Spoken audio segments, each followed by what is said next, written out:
सभी मित्रों को ओम नमस्ते।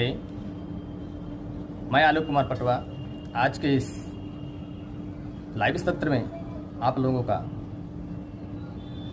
हृदय तल की असीम गहराइयों से स्वागत करता हूं, वंदन करता हूं, अभिनंदन करता हूं। हमारे समस्त योग के जिज्ञासुओं का मैं आलोक कुमार पटवा हृदय तल की असीम गहराइयों से स्वागत करता हूं, वंदन करता हूं, अभिनंदन करता हूं। तो प्यारे मित्रों, आज का हमारा मुख्य विषय है पंचक्लेश। आज का हमारा मुख्य विषय है पंचक्लेश, जो कि योग दर्शन में बताया गया है। उन हम क्लेशों की चर्चा करेंगे आज के इस लाइव सत्र में। हम जानेंगे कि वो पंचक्लेश कौन कौन से हैं, उनके नाम जानेंगे, उनका स्वरूप जानेंगे, और ये भी साथ ही साथ ये भी जानेंगे कि जो 5 क्लेश हैं इनकी कितनी अवस्थाएं होती हैं, ये कितने स्टेजेज में पाए जाते हैं, ये जो 5 क्लेश हैं। और हम साथ ही साथ जानेंगे इनका शाब्दिक अर्थ क्या है, क्लेश का शाब्दिक अर्थ क्या है, और डिटेल में थोड़ा सा चर्चा कर लेंगे। तो चलिए आज के सत्र का शुभारंभ करते हैं। तो सभी मित्रों को, सभी योग के जिज्ञासुओं को आज के इस लाइव सत्र में आलोक कुमार पटवा का ओम नमस्ते। प्यारे मित्रों, आज का हमारा मुख्य विषय है पंचक्लेश। जैसा कि हम आप जानते हैं, पंचक्लेश का तात्पर्य होता है 5 क्लेश। पंच मतलब 5 और क्लेश मतलब कष्ट पहुंचाने वाले ऐसे तत्व, ऐसे 5 तत्व जो हमको कष्ट प्रदान करते हैं। तो इस प्रकार से हम देखते हैं कि पंच क्लेश का शाब्दिक अर्थ होता है 5 क्लेश, 5 क्लेशास। ठीक है, तो ये हो गया 5 क्लेशों का शाब्दिक अर्थ। क्लेश का अर्थ क्या होता है? क्लेश मतलब जो हमको कष्ट प्रदान करे, जो हमको दुख उत्पन्न करे। अब बात आती है कि इन क्लेशों का वर्णन कहाँ प्राप्त होता है। तो महर्षि पतंजलि द्वारा रचित योग दर्शन में हम क्लेशों को, जो 5 प्रकार के क्लेश होते हैं उनको हम देख सकते हैं। महर्षि पतंजलि जी ने भी अपने योग दर्शन में 5 प्रकार के क्लेशों की चर्चा की है। ये हो गया 5 क्लेश, कहाँ है वर्णित है? योग दर्शन में वर्णित है। साथ ही साथ योग के अन्य भी धार्मिक ग्रंथों में या कि अन्य भी दर्शनों में भी क्लेशों की चर्चा प्राप्त होती है। किंतु हम यहाँ जो है, जो 5 क्लेश हैं, हम अकॉर्डिंग टू योग दर्शन के हिसाब से चलेंगे। तो 5 क्लेश महर्षि पतंजलि जी ने जो बताए हैं, कहाँ बताए हैं? तो अपने योग दर्शन में महर्षि पतंजलि जी ने द्वितीय पाद अर्थात दूसरे पाद में, दूसरे अध्याय में, दूसरे लेसन में, योग दर्शन में यदि हम लेसन की बात करें तो यहाँ पर पाद शब्द से अध्यायों को, लेसन्स को अभिहित किया जाता है, जाना जाता है। ठीक है, तो दूसरे अध्याय में महर्षि पतंजलि जी ने अर्थात साधन पाद में 5 क्लेशों का वर्णन किया है, पंचक्लेशों की चर्चा की है। पंचक्लेश का वर्णन कहाँ प्राप्त होता है? पंचक्लेश का वर्णन प्राप्त होता है हमारे योग दर्शन के दूसरे पाद अर्थात साधन पाद में। किस सूत्र संख्या से प्रारंभ होता है पंचक्लेशों का नाम? सूत्र संख्या 2/3 से, अर्थात साधन पाद के तीसरे नंबर सूत्र से महर्षि पतंजलि जी औपचारिक रूप से योग दर्शन में वर्णित जो पंचक्लेश हैं उसका प्रारंभ करते हैं। महर्षि पतंजलि जी क्या कहते हैं दूसरे पाद के तीसरे सूत्र में? क्या?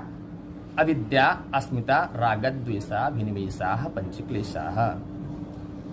अब देखो नाम बता रहे हैं महर्षि पतंजलि जी तीसरे सूत्र में, क्या कि जो 5 क्लेश हैं वो कौन कौन से, वो बताते हैं। अविद्या पहला क्लेश है, अस्मिता दूसरा क्लेश है, राग तीसरा क्लेश है, द्वेष चौथा क्लेश है, और अभिनिवेश ये 5वां क्लेश है। क्लेश का शाब्दिक अर्थ मैंने बता दिया, जो जिन तत्वों से हमको दुख उत्पन्न हो, कष्ट उत्पन्न हो, उन्हीं को क्लेश कहते हैं। तो ये जो 5 हैं यही हमारे दुख का कारण हैं। ये जो क्लेश हैं यही 5 पंचक्लेश, यही 5 क्लेश, यही 5 क्लेशास हमें दुख प्रदान करते हैं, हमें कष्ट प्रदान करते हैं इस संसार में रहते हुए। यही क्या होते हैं? यही धीरे धीरे हमारे चित्त को अपने जो है मल से आवृत्त कर लेते हैं, ढक लेते हैं। इन्हीं पंचक्लेशों को दूर करने के लिए महर्षि पतंजलि जी ने योग की चर्चा की है। संपूर्ण योग में इन्हीं पंचक्लेशों को, चित्त की वृत्तियों को, और जितने भी अज्ञानतापूर्ण, जितने भी हमारे आपके जो हैं चित्त में जो मल होते हैं, उनको दूर करने का उपाय अपने योग दर्शन ने प्रस्तुत किया है। तो ये जो पंचक्लेश है, एक तरीके से समझ लीजिए कि हमारे चित्त पर पड़ी हुई मैल है। ये जो क्लेश हैं यही क्या है? हमारे चित्त पर पड़ा हुआ मल है जिसको हमको आपको दूर करने की आवश्यकता है। तो चलिए मुख्य बिंदु से प्रारंभ करते हैं। तो महर्षि पतंजलि जी ने तीसरे सूत्र में बता दिया कि अविद्या, अस्मिता, राग, द्वेषा, विनिवेशा, पंच क्लेशा, ये 5 क्लेश हैं। तीसरे सूत्र में उन्होंने बताया ये जो क्लेश हैं ये 5 क्लेश हैं। चौथे सूत्र में क्या कहते हैं? अविद्या क्षेत्रम उत्तरेषाम प्रसुप्त तनु विच्छिन्नोदाराम। ये जो बाद में जो क्लेश बताए जा रहे हैं अर्थात अस्मिता, राग, द्वेष और विनिवेश, अविद्या के बाद जितने भी ये जो 4 क्लेश हैं इनकी जननी कौन है? इनकी जननी है अविद्या। अर्थात अविद्या से ही अन्य जो 4 क्लेश हैं वो उत्पन्न होते हैं। अविद्या क्या है भाई? बात आती है ना कि वो जो अविद्या है वो है क्या? यदि सामान्य शब्दों में कहा जाए, बिल्कुल साधारण शब्दों में कहा जाए, तो जो वस्तुओं का जो गलत ज्ञान होता है, किसी भी वस्तु के संबंध में, किसी भी व्यक्ति के संबंध में, किसी तथ्य भी के संबंध में, किसी भी घटना के संबंध में या कि किसी भी वस्तु के संबंध में जो गलत ज्ञान होता है उसी को हम अविद्या कहते हैं। जो उसका वास्तविक स्वरूप नहीं है उसी को हम अविद्या कहते हैं। ये सामान्य शब्दों में हो गया। अब महर्षि पतंजलि जी के अनुसार यदि बात की जाए तो अविद्या को परिभाषित करते हुए क्या कहते हैं कि अनित्या सुचि दुख अनात्म सुनित्य सुचि सुखात्म ख्यातिर विद्या। अनित्य को नित्य मानना, अपवित्र को पवित्र मानना। अनित्य सूचि, ठीक है, अनित्य को नित्य मानना, असुचि को अर्थात अपवित्रता को पवित्र मानना। फिर क्या है?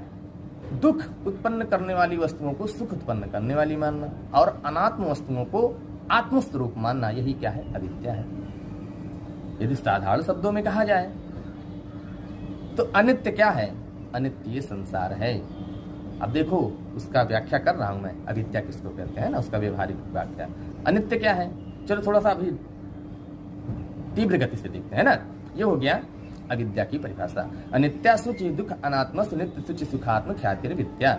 अर्थात अनित्य को नित्य मानना, अपवित्र को पवित्र मानना, जो दुख उत्पन्न करने वाली वस्तुएं हैं या कि ज्ञान है उनको सुख उत्पन्न करने वाली मानना, और जो अनात्म वस्तुएं हैं उनमें आत्मभाव रखना ही क्या है? अविद्या है।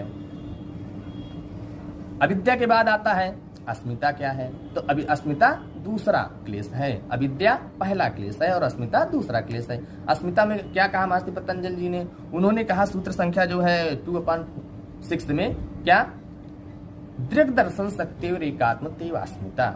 अर्थात दृढ़ शक्ति और दर्शन शक्ति को एक मानना ही अस्मिता नामक क्लेश है। अब दृढ़ शक्ति क्या है? हमारा जो पुरुष है, पुरुष अर्थात हमारी जो आत्मा है, ठीक है। योग दर्शन में आत्मा को, आत्म तत्व को पुरुष नाम से संबोधित किया गया है, ठीक है। और जो प्रकृति तत्व है उसको हमारे योग दर्शन में बुद्धि नाम से संबोधित किया गया है। बुद्धि को प्रकृति मानते हैं, ठीक है, और पुरुष को, आत्मा को पुरुष कहा गया है, ठीक। जो हो गया, तो पुरुष और बुद्धि को अर्थात आत्मा और बुद्धि को एक मान लेना ही क्या है? अस्मिता नामक दूसरा क्लेश है। अब बात आती है तीसरे क्लेश की। तो तीसरा क्लेश क्या है? राग। राग क्या है? किसी भी व्यक्ति के प्रति, किसी भी वस्तु के प्रति अत्यंत ही आसक्ति का जो भाव होता है उसे ही राग कहते हैं। राग को परिभाषित करते हुए महर्षि पतंजलि जी कहते हैं कि सुखानुसायी राग, अर्थात सुख का अनुसरण करने वाली चित्त की जो वृत्ति होती है उसी को हम राग कहते हैं। ये तीसरा क्लेश हो गया। चौथा क्लेश क्या है? द्वेष। द्वेष अर्थात जीलसी की जो भावना होती है उसी को द्वेष कहते हैं, है ना। अर्थात द्वेष क्या है? दुखानुसायी द्वेष है। दुखानुसायी द्वेष। 8वें सूत्र में महर्षि पतंजलि जी कहते हैं इस साधन पादिके कि दुखानुसायी द्वेष, अर्थात दुख का अनुसरण करने वाली चित्त की जो वृत्ति होती है उसी को द्वेष कहते हैं। अभी थोड़ा इसके बारे में डिटेल में जानेंगे, पहले तीव्र गति से देख रहे हैं। अब बात आती है 5वां क्लेश, ठीक है। 5वां क्लेश क्या है? 5वां क्लेश है अभिनिवेश, फियर ऑफ डेथ। मृत्यु के प्रति जो डर होता है, जो भय होता है प्रत्येक व्यक्ति में, चाहे वो ज्ञानी हो चाहे अज्ञानी हो, चाहे वो पुरुष हो चाहे हम आप मनुष्य हो, चाहे कोई भी पशु पक्षी हो या कि कोई भी प्राणी हो, उनमें जो मृत्यु के प्रति जो भय होता है उसी भय को क्या कहते हैं? अभिनिवेश कहते हैं। तो इस प्रकार से हम देखते हैं कि अविद्या, अस्मिता, राग, द्वेष और अभिनिवेश, ये 5 क्लेश हैं जो हमको भिन्न भिन्न स्वरूपों में उपस्थित होकर भिन्न भिन्न स्टेजों में आकर के हमको कष्ट प्रदान करते हैं, दुख प्रदान करते हैं। ये हो गया रैपिड तरीके से, तीव्र गति से इसका सामान्य और लघु परिचय। अब हम देखते हैं थोड़ा सा दीर्घ तरीके से अविद्या क्या है। फिर से फर्स्ट टॉपिक पर आते हैं। अविद्या, तो महर्षि पतंजलि जी ने कहा कि जो वस्तुएं अनित्य हैं, अनित्य, असुचि, दुख, अनात्मस, ठीक है, जो अनित्य है, अर्थात अब बात आती है अनित्य क्या है। तो अनित्य हम हैं, आप हैं, ये शरीर है। अनित्य से शाब्दिक अर्थ होता है जो परमानेंट नहीं है, जो स्थायी नहीं है, जो हमेशा रहने वाला नहीं है, उसी को क्या कहते हैं? उसी को अनित्य कहते हैं। और इसके विपरीत क्या है? नित्य। नित्य क्या है? जो हमेशा रहने वाला है, जो हमेशा स्टेबल रहने वाला क्या है? वो है हमारा आत्म तत्व, वो है हमारा ईश्वर तत्व, यही है नित्य तत्व, ठीक है। और अनित्य क्या है? हमारी बुद्धि है, अनित्य है। हमारा जो शरीर है ये अनित्य है, हमेशा नहीं रहने वाला। इस संसार की जितने भी वस्तुएं हैं, धन है, दौलत है, स्त्री है, पुरुष है, भाई है, बहन है ना, या कि आपकी प्रॉपर्टी है, या कि संपूर्ण जगत अनित्य है, अर्थात नष्ट होने वाला है, हमेशा रहने वाला नहीं है। किंतु क्या होता है? हम अज्ञानता के वशीभूत होकर, हम लैक ऑफ रियल नॉलेज के भाव में क्या करते हैं? इन्हीं को नित्य मानते हैं। और क्या करते हैं? फिर हम जब इसको नित्य मानने लगते हैं तब हम उसके प्रति आकर्षित होते हैं, तब हम उसके प्रति क्या है? लगाव रखने लगते हैं। तो ये क्या है? ये अविद्या है। ये अनित्य वस्तुएं क्या है? ये सब है अनित्य वस्तुएं। हमारा शरीर अनित्य है, हमारा मोबाइल फोन, हमारी कार, हमारी गाड़ी, हमारे बंगले, हमारी पत्नी, हमारे पुत्र, हमारे बच्चे, ये सब क्या है? अनित्य हैं, अर्थात हमेशा रहने वाले नहीं हैं। किंतु क्या होता है? अविद्या के वशीभूत होकर व्यक्ति सोचता है कि ये तो हमेशा रहने वाले हैं, हमारा शरीर हमेशा रहने वाला, मैं तो कभी मरूंगा ही नहीं। अज्ञानता के वशीभूत होकर व्यक्ति क्या करते हैं? जब अज्ञानता के वशीभूत होते हैं तो क्रोध करते हैं, काम क्रोध करते हैं, किसी से ईर्ष्या करते हैं, किसी से द्वेष करते हैं। इसीलिए कहा गया ये जो अविद्या है, जो लैक ऑफ रियल नॉलेज है, यही क्या है? यही है मुख्य दुख उत्पन्न करने की फैक्ट्री। ये जो अविद्या है ये जननी कही गई है, माता कही गई है। इसी से जो है अस्मिता, राग, द्वेष और अभिनिवेश, ये जो 4 अन्य इसके जो पुत्र हैं या कि पुत्रियां हैं, ये क्या हैं? ये अविद्या नामक माता के ही पुत्र या पुत्रियां हैं। इसी से उत्पन्न होने वाले हैं ये चारों। अस्मिता, राग, द्वेष और अभिनिवेश अविद्या से ही उत्पन्न होते हैं। ये हो गया अनित्य की वस्तु में चर्चा। अब देखते हैं हम नित्य क्या है भाई। तो नित्य मैंने बता दिया, ये आत्म तत्व नित्य है, परमात्मा तत्व नित्य है, ठीक है। ये सब नित्य है, जो हमेशा रहने वाला है, जो सदा से चला आ रहा है और रह भी रहा है, और जो भूतकाल में था, भविष्य काल में रहेगा, और वर्तमान काल में जो है, यही क्या है? आत्म तत्व ही तो है हमेशा रहने वाला। पुरुष तत्व तो ही है, अर्थात हमारा जो है ईश्वर तत्व ही तो हमारा नित्य है, और सब अनित्य है। ये हो गया नित्य क्या है और अनित्य क्या है। अब बात आती है अनात्मस, असुचि। असुचि क्या है? असुचि से तात्पर्य है अपवित्रता। देखो, हम आप क्या करते हैं? हम इस शरीर को बिल्कुल पवित्र मानते हैं, है ना। किंतु जब इसके वास्तविक तो इसका गहन अध्ययन किया जाता है, जब इसके वास्तविक स्वरूप को जाना जाता है कि ये वास्तव में है क्या, तो हम देखते हैं कि ये हमारा आपका शरीर सप्त धातुओं से निर्मित एक मल का एक लोथड़ा ही है, मल की एक गठरी ही है, जिसमें रस है, रक्त है, मांस है, मेद है, अस्थि है, मज्जा है और शुक्र है। इस सप्त धातुओं से मिला हुआ ये शरीर वस्तुतः क्या होता है? वस्तुतः अपवित्र ही होता है। किंतु क्या होता है? व्यक्ति, कोई भी व्यक्ति जो अज्ञानता के वशीभूत होकर इस शरीर को हमेशा बहुत ज्यादा पवित्र मानने लगता है। अब इतना पवित्रता करने लगता है अपने शरीर को लेकर कि वो किसी भी व्यक्ति को टच करने की प्रयास नहीं करता, किसी को स्पर्श करने से डरता है, किसी व्यक्ति की परीक्षाएं पढ़ने से जो है स्नान करता है ना। ये सब क्या है? यही अविद्या है। क्यों? क्योंकि हम नहीं जानते कि ये शरीर अपवित्र ही है, इसका वास्तविक स्वरूप। किंतु अज्ञानता के वशीभूत होकर के लैक ऑफ रियल नॉलेज के वशीभूत होकर के क्या करते हैं, हम इस शरीर को बहुत ही ज़्यादा पवित्र मानते हैं, या कि अन्य कोई भी वस्तु है जो बहुत ज़्यादा हम जिसको पवित्र मानते हैं, यदि एक समय ऐसा आएगा जो वस्तु सड़ जाएगी, उसका स्वरूप विकृत हो जाएगा, जब उसमें आत्म तत्व नहीं रहेगा, जब उसमें प्राण तत्व नहीं रहेगा तो क्या होगा, जब उसका जो मूल तत्व है जब वो नहीं रहेगा तो क्या होगा, वो वस्तु नष्ट हो जाएगी, वो वस्तु एक दिन समाप्त हो जाएगी, है ना। तो किसी भी व्यक्ति को अपने शरीर का घमंड नहीं करना चाहिए। क्यों? क्योंकि ये अविद्या है, क्योंकि ये शरीर अनित्य है, हमेशा रहने वाला नहीं है, अपवित्र है, बहुत ज़्यादा पवित्र नहीं है। ठीक है। अब यहाँ से तात्पर्य ये भी कोई मत लगा ले कि ये शरीर जो है बिल्कुल अपवित्र है तो इसकी रक्षा क्यों की जाए, सुरक्षा क्यों जाए, हम स्नान इत्यादि क्यों करते हैं। अरे भाई, ये शरीर साधन है, आपको समाधि रूपी जो है जीवन के चरम लक्ष्य की प्राप्ति का ये साधन है शरीर, तो इसको आप शरीर ही मानिए। जब आप इसको शरीर मानते रहेंगे तो क्या होगा, आप जो है इसके वास्तविक स्वरूप को जानने वाले होंगे। आप ये जानेंगे कि ये शरीर एक दिन नष्ट होने वाला है, इसलिए किसी भी व्यक्ति को अपने शरीर पर, अपने बल पर, अपने पौरुष पर कभी घमंड नहीं करना चाहिए। जब इसको आप अनित्य मानने लगेंगे, जब इसको आप अपवित्र मानने लगेंगे तो क्या होगा, आपके शरीर के प्रति जो अत्यंत ही आसक्ति का भाव है, अत्यंत ही राग का भाव है ना। किसी को अपनी सुंदरता के परिणाम स्वरूप जो उत्पन्न होने वाला जो अहंकार है, वो अहंकार नष्ट हो जाएगा जब हम इस शरीर को अनित्य मानेंगे, जब हम इस शरीर को अपवित्र मानेंगे, है ना। ये होता है, अर्थात हमको अपने शरीर को हमारे अपनी बुद्धि में प्रतिष्ठित होना चाहिए कि ये शरीर नष्ट होने वाली है, एक दिन नष्ट हो जाएगी, और ये उतनी ज़्यादा पवित्र नहीं है जितना कि आत्म तत्व पवित्र होता है। तो इसलिए इसका महत्व उतना ही रखिए जितना इसकी आवश्यकता है, इसको आप महत्व उतना ही दीजिए जितना कि इसकी आवश्यकता है, क्योंकि यदि आप इसको ज़्यादा महत्व देंगे तो क्या होगा, आप में अहंकार उत्पन्न हो जाएगा, आप में राग द्वेष अभिनिवेश उत्पन्न हो जाएगा, आप अपनी सुंदरता के प्रति आप जो है अहंकार से परिपूर्ण हो जाएंगे, आप दूसरे व्यक्ति की उपेक्षा करने लगेंगे, आप उसको हेय दृष्टि से देखने लगेंगे। इस संदर्भ में मैं कह रहा हूँ कि ये इस शरीर को अपवित्र समझा जाना चाहिए। ठीक है, ये हो गया अशुचि।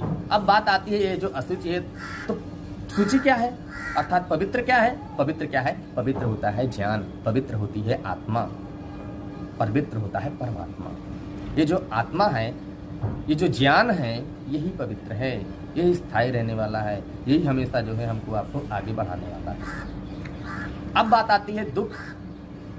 अब देखो, दुख उत्पन्न करने वाली वस्तुएं क्या है, हम जिनमें दुख उत्पन्न करने वाली वस्तुएं, वस्तुतः क्या होता है, हमको आपको इस लौकिक संसार में जितने भी सुख सुविधा के साधन होते हैं, हम क्या करते हैं, हम अज्ञानता के वशीभूत होकर, हम रियल नॉलेज के अभाव में, वास्तविक ज्ञान के अभाव में क्या करते हैं, हम उनको जो है हमेशा,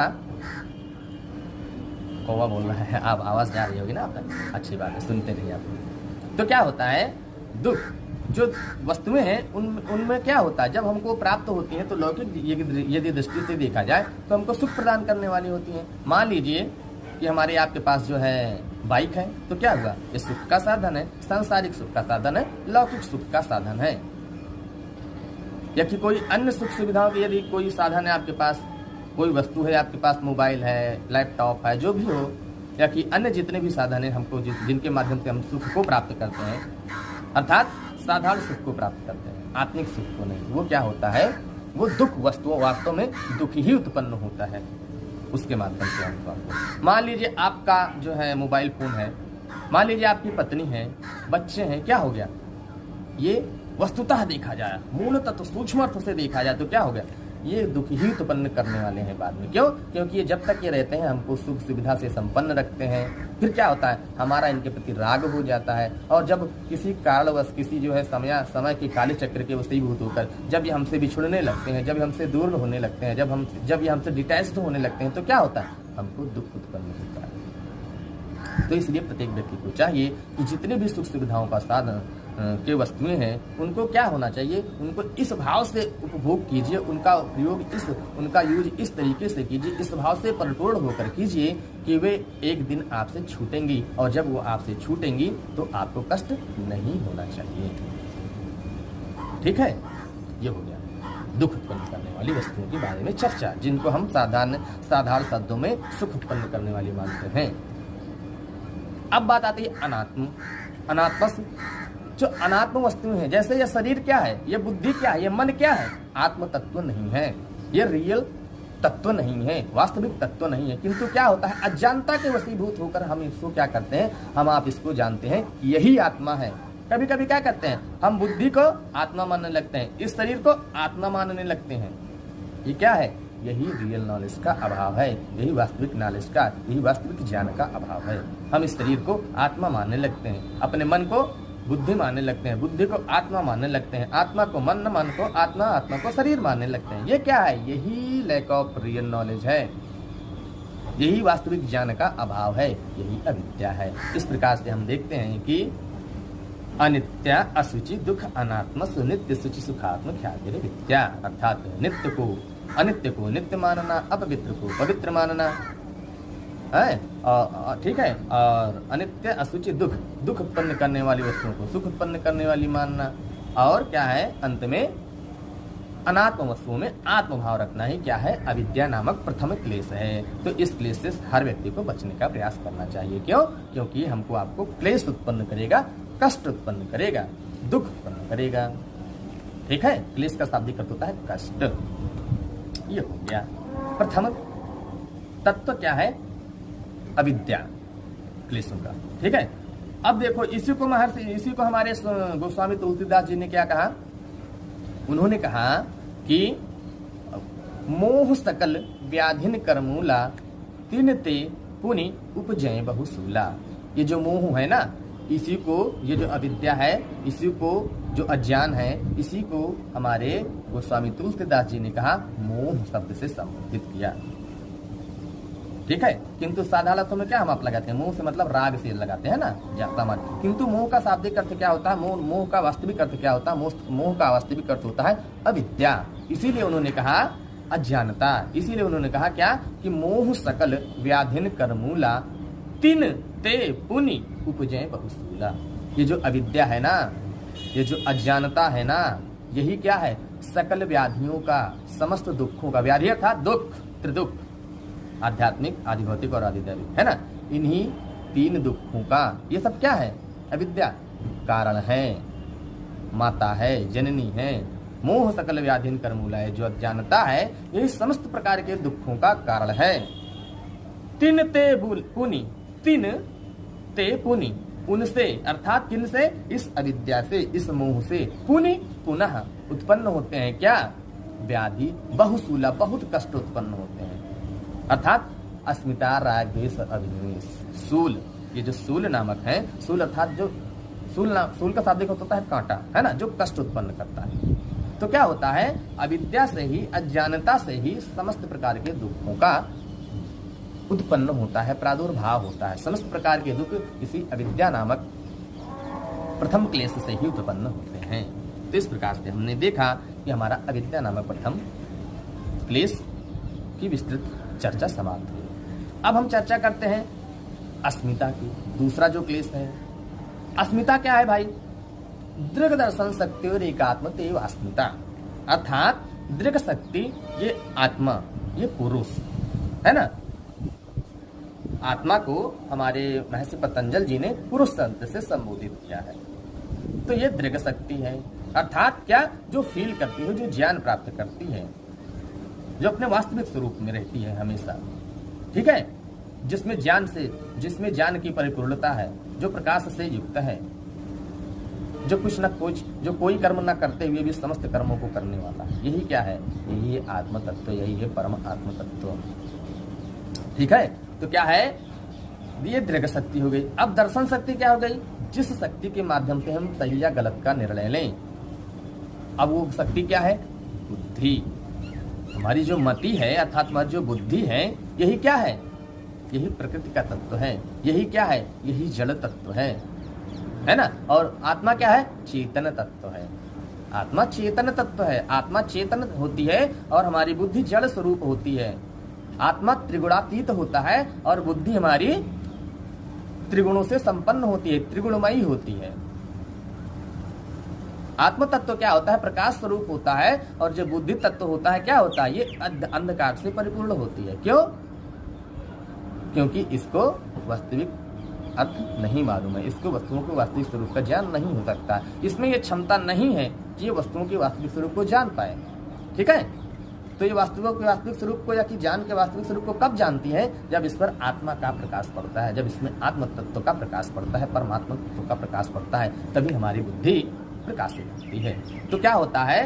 दृढ़ दर्शन शक्ति और एकात्मत्व अस्मिता, अर्थात अपनी आत्मा को अर्थात पुरुष को या कि प्रकृति तत्व अर्थात बुद्धि को एक मानने का जो अज्ञान होता है, यही क्या है? अस्मिता नामक दूसरा क्लेश होता है। क्यों? क्योंकि जब हम इसको एक मान लेते हैं तब क्या होता है? वस्तुओं के वास्तविक स्वरूप को नहीं जान पाते, हम ज्ञान के वास्तविक स्वरूप को नहीं जान पाते, फिर क्या होता है? उससे कष्ट होता है हमको। तो इसलिए हमको आत्म तत्व को आत्म तत्व मानना चाहिए, बुद्धि तत्व को बुद्ध तत्व मानना चाहिए, अर्थात हमको विवेक बुद्धि उत्पन्न करनी चाहिए, विवेक ख्याति उत्पन्न करनी चाहिए, तभी हम इस आत्म तत्व और बुद्धि तत्व को अर्थात प्रकृति के तत्व को अलग अलग भेद कर पाएंगे। ठीक है, ये हो गया दूसरा क्लेश अस्मिता। तीसरा क्लेश क्या है? तीसरा है राग, सुखांतई राग। राग क्या है भाई? किसी भी व्यक्ति के प्रति, किसी भी वस्तु के प्रति, किसी भी स्थान के प्रति या कि किसी भी अपनी चाहेती वस्तु के प्रति जो हमको सुख प्रदान करती है, उसके प्रति अत्यंत ही जो आसक्ति का जो भाव है, अत्यंत ही जो लगाव का जो भाव होता है, अत्यंत ही जो अटैचमेंट की जो भावना होती है, उसे ही क्या कहते हैं? उसे ही राग कहते हैं। ठीक है, तो राग क्या करता है? वस्तुतः हमको दुखी उत्पन्न करता है। मान लीजिए हमें किसी व्यक्ति से राग हो गया है ना, मान लीजिए हमें अपने पत्नी से राग हो गया, हमें अपने पुत्र से राग हो गया, हमें अपने भाई बहन से राग हो गया, हमें अपने गाड़ी से हो गया राग, हमें अपने स्मार्टफोन से हो गया राग। राग मतलब प्रेम, आसक्ति, अत्यंत ही आसक्ति। क्यों? क्योंकि इनके माध्यम से हमें कभी न कभी सुख प्राप्त होता है, इसीलिए हमको इनसे राग उत्पन्न होता है। अस्मिता और अभी एक बार और बता दीजिए। अच्छा वंदिता जी, देखिए अस्मिता क्या है? दृढ़ दर्शन शक्ति और एकात्मत्व अस्मिता, ये सूत्र है। ठीक है, अर्थात हमारा ये जो बुद्धि है, आत्म तत्व और पुरुष, आत्म तत्व और बुद्धि को, आत्मा और बुद्धि को एक मानना ही, यदि एक लाइन में कहा जाए, आत्मा और बुद्धि को एक मानना ही क्या है? अस्मिता नामक दूसरा क्लेश है। ठीक है, अर्थात पुरुष और प्रकृति को एक मानना ही अस्मिता नामक दूसरा क्लेश है इसी को। ठीक है वंदिता जी, ये है अस्मिता। किंतु साधारण अर्थों में क्या लगाया जाता है अस्मिता का? अस्मिता का अर्थ साधारण अर्थों में ये लगाया जाता है कि हमारा जो अहंकार रूप जो है अहम तत्व होता है, जो करता है, उसी को अस्मिता, अर्थात जो अपने जो प्रेजेंस को उत्पन्न कराए, अपनी जो उपस्थिति को उत्पन्न कराए, वही जो भाव अस्मिता होता है ना, ये होता है। किंतु क्या होता है, योग दर्शन में इसको थोड़ा सा और डीप नॉलेज में बताया गया है कि अस्मिता क्या है। तो दृढ़ दर्शन शक्ति और एकात्मत्व अस्मिता, अस्मिता एक क्लेश है जो कि दूसरा क्लेश है, अर्थात आत्मा और बुद्धि को एक मानने की जो भूल करना है, जो त्रुटि करते हैं व्यक्ति, यही क्या है? अस्मिता नामक दूसरा क्लेश है। राग में बता रहा था। तो राग क्या है? वस्तुओं के प्रति अत्यंत ही आसक्ति का जो भाव होता है वो ही राग होता है, उसे ही राग कहते हैं। अर्थात किसी भी वस्तु के प्रति, किसी भी व्यक्ति के प्रति, किसी भी स्थान के प्रति अत्यंत ही जो अटैचमेंट की जो भावना होती है उसे ही राग कहते हैं। अब राग देखो होता क्या है, होता क्यों है राग? क्यों? क्योंकि हम ये नहीं जानते कि ये वस्तु हमसे एक दिन बिछड़ेगी, क्योंकि हम ये नहीं जानते कि हम जिस वस्तु से आज सुख उत्पन्न करने वाली है, ये वस्तु बाद में हमको दुख उत्पन्न करने वाली होगी। कब दुख उत्पन्न करने वाली होगी? जब ये हमसे छूटेगी, जब हमसे हमारी पत्नी छूटेगी, जब हमसे हमारे बच्चे छूटेंगे, जब हमसे हमारा मोबाइल फोन खो जाएगा, है ना, जब हमसे हमारा गाड़ी या बंगला जो है जिसका हम उपयोग कर रहे हैं एक दिन नष्ट हो जाएंगे, छूट जाएंगे, ये सुख सुविधाएं हमसे दूर हो जाएंगी, तो क्या होगा? तब हमको दुख उत्पन्न होता है। इसीलिए कहा जाता है कि प्रत्येक व्यक्ति को राग से बचना चाहिए, अत्यंत ही आसक्ति से बचना चाहिए। अरे भाई, राग तो राजा दशरथ जी को भी हुआ था, भगवान श्री रामचंद्र जी से, उनको भी राग ही उत्पन्न हुआ था। और उसी राग का परिणाम क्या हुआ? उन्होंने अपने शरीर को छोड़ दिया, अर्थात अपने प्राणों को त्याग दिया। राग के ही परिणाम स्वरूप अत्यंत ही आसक्ति थी, क्योंकि भगवान श्री रामचंद्र जी के प्रति राजा दशरथ की। यद्यपि प्रत्येक व्यक्ति को, प्रत्येक माता पिता को अपने बच्चों से राग होना चाहिए, अच्छी बात है, नहीं तो वो उनका पालन पोषण कैसे करेंगे? हमको भी आपको एक दूसरे से राग होना चाहिए, किंतु ये राग इतना अधिक प्रबल नहीं हो जाना चाहिए कि हमको वो कष्ट प्रदान करे। बात ये जो लगाव है इतना हमको बहुत ज़्यादा किसी भी व्यक्ति से, किसी भी व्यक्ति वस्तु से, किसी भी प्राणी से, किसी भी स्थान से इतना ज़्यादा अटैचमेंट नहीं हो जाना चाहिए कि जब वो वस्तु हमसे बिछड़े, जब वो वस्तु हमसे दूर हो, जब वो वस्तु नष्ट हो जाए तो हम उसके प्रति क्या है, दुख उत्पन्न करें, बहुत ही जो है शोक से भयभीत भर जाए। ऐसा भाव नहीं होना चाहिए। तो ये हो गया राग। तीसरा क्लेश क्या है, चौथा क्लेश क्या है, द्वेष। अब देखो राग की उत्पत्ति कहाँ से होती है, द्वेष से ही होती है। हम जिस वस्तु को चाहते हैं कि ये वस्तु मेरी हो जाए, हम जिस व्यक्ति को चाहते हैं कि ये व्यक्ति मेरा हो जाए, हम जिस स्थान को चाहते हैं कि ये स्थान हमको प्राप्त हो जाए, जब वो स्थान, जब वो व्यक्ति है ना, जब वो वस्तु हमको नहीं प्राप्त होती है तो क्या होता है, वहीं पर हमको द्वेष उत्पन्न हो जाता है उस व्यक्ति से, उस वस्तु से, उस स्थान से। क्यों? क्योंकि हमको नहीं प्राप्त हो पाया। तो दुखानुसायी द्वेषा, दुख का अंसल करने वाली चित्त की जो वृत्ति होती है उसे ही द्वेष नामक चौथा क्लेश कहते हैं। अब बात आती है पांचवें क्लेश की। ठीक है, तो हमको चाहिए कि किसी भी व्यक्ति से, किसी भी वस्तु से, किसी भी स्थान से हमको द्वेष नहीं करना चाहिए, उसके प्रति जेलसी का भाव नहीं रखना चाहिए। ठीक है, ये हो गया द्वेष नामक चौथा क्लेश। पांचवा क्लेश क्या है, पांचवा क्लेश है अभिनिवेश, फियर ऑफ डेथ, मृत्यु का जो भय होता है यही पांचवा क्लेश है। ठीक है, अब व्यक्ति मृत्यु से डरता क्यों है, अविद्या के कारण। राग क्यों करता है, अविद्या के कारण। अस्मिता क्यों होती है, व्यक्ति के अंदर अस्मिता भाव क्यों जागृत होता है, अविद्या के कारण, है ना। तो इसीलिए कहा गया कि अविद्या इन समस्त क्लेशों की जननी है, माता है। तो ये हो गया हमारा पांचों क्लेश, अविद्या, अस्मिता, राग, द्वेष और अभिनिवेश।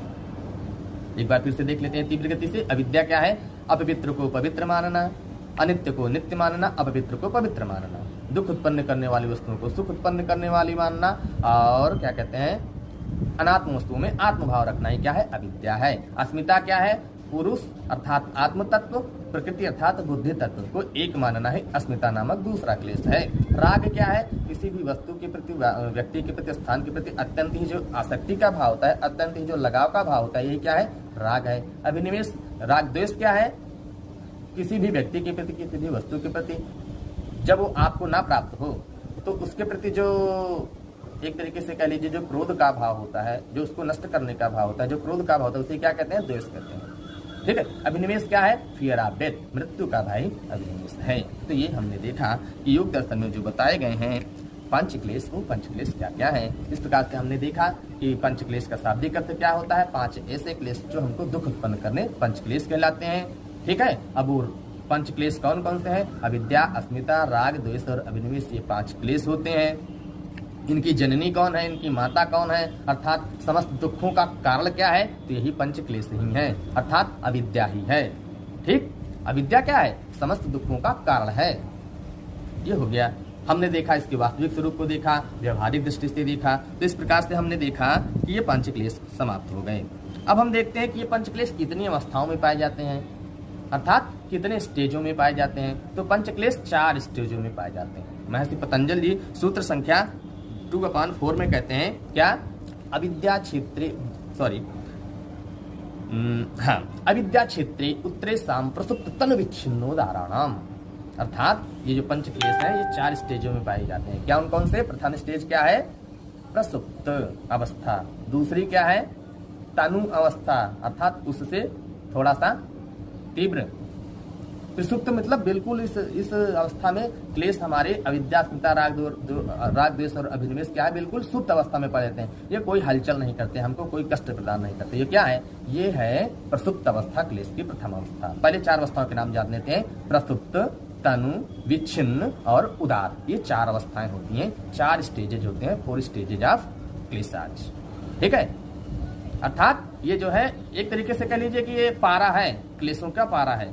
जैसे कहते हैं ना कि पारे में इतने डिग्री बुखार हो गया, इतने डिग्री, इतने डिग्री, इतने डिग्री, है ना। तो 4 स्टेजों में हमारा ये जो अविद्या का जो पारा होता है बढ़ता है, क्लेशों का पारा 4 स्टेजों में बढ़ता है। प्रथम स्टेज क्या होता है इसका, प्रसुप्त, दूसरा तनु, तीसरा विच्छिन्न और चौथा उदार। प्रसुप्त अवस्था में क्या होता है, प्रसुप्त अवस्था में क्लेश हमको बिल्कुल भी प्रभावित नहीं करते, बिल्कुल भी हमको दुख नहीं उत्पन्न करते, कष्ट नहीं प्रदान करते। तनु क्या होता है, उससे थोड़ा सा जो है हलचल करते हैं इस अवस्था में, तनु अवस्था में, दूसरी अवस्था में। क्लेश क्या करते हैं, थोड़ा थोड़ा हमको दुख प्रदान करते हैं। ये दूसरी अवस्था हो गई। तीसरी अवस्था अर्थात विच्छिन्न अवस्था में क्या होता है, ये क्लेश का स्टेज थोड़ा और हाई आ जाता है, अर्थात क्लेश हमको और ज़्यादा प्रभावित करने लग जाते हैं और ज़्यादा हमको कष्ट प्रदान करने लगते हैं। अर्थात इस समय जो है मान लीजिए प्रस्तुत अवस्था में 0% होता है, तनु अवस्था में जो है 0 से जो है आपका समझ लीजिए 40% हो गया, दूसरी अवस्था में प्रस्तुत तनु अवस्था में, और तीसरी अवस्था में ये 50 से 80% तक बढ़ जाते हैं क्लेश, हमको कष्ट प्रदान करते हैं।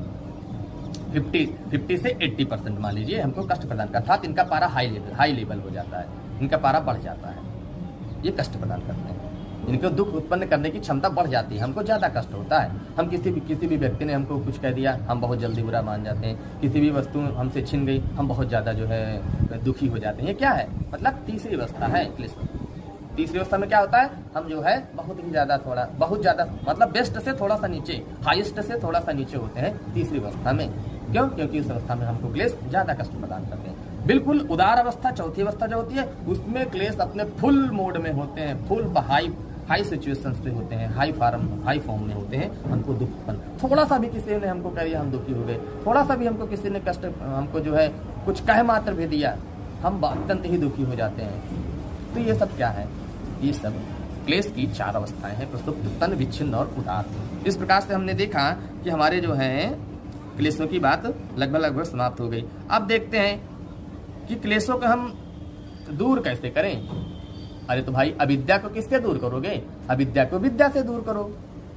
जो वस्तु वास्तविक नहीं है उसको वास्तविक स्वरूप को मत मानो, अविद्या नामक क्लेश दूर उत्पन्न हो गया। जो पवित्र नहीं है उसको अपवित्र मानो, मतलब उसका विरोधी भाव हमको आपको करना है, विरोधी भाव, ठीक है। और क्या है, राग किससे दूर करोगे, राग को वैराग्य से दूर करो।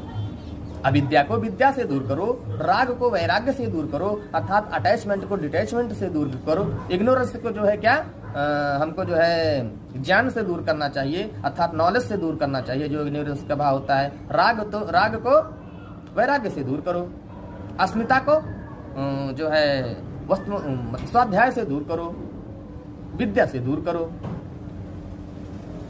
अविद्या, अस्मिता, राग, द्वेष क्या है, द्वेष को प्रेम से दूर करो। किसी से द्वेष हो रहा है, आप उससे प्रेम करने लग जाइए, द्वेष दूर हो जाएगा, है ना। किंतु कब दूर होगा, जब आप अविद्या के वास्तविक स्वरूप को जान जाओगे, तभी दूर होगा, ठीक है। अभिनिवेश को, मृत्यु के भय को कैसे दूर करोगे, मृत्यु के भय से आप स्वाध्याय से दूर करो, ईश्वर परिधान से दूर करो, अष्टांग योग से दूर करो। ये सब क्या है, ये सब साधन है इस क्लेशों से मुक्ति का। क्रिया योग का पालन करो, ईश्वर परिधान करो, एक तत्व का चिंतन करो, ये सब क्या है, ध्यान करो, है ना। अष्टांग योग का सम्यक रूप से उचित तरीके से पालन करो। यही सब क्या है, यही सब हमको क्लेशों से दूर करने का उपाय है। सत्संगत कीजिए, भक्ति कीजिए, भजन कीजिए, कीर्तन कीजिए, सत्संग कीजिए। इससे सबसे क्या होता है, हमको ज्ञान होता है। तो ज्ञान से ही हम अज्ञान को अर्थात अविद्या को अर्थात क्लेशों को दूर कर सकते हैं। प्राणायाम कीजिए, प्रत्याहार का पालन कीजिए, ये सब साधन हैं इन समस्त जो है क्लेशों को दूर करने का।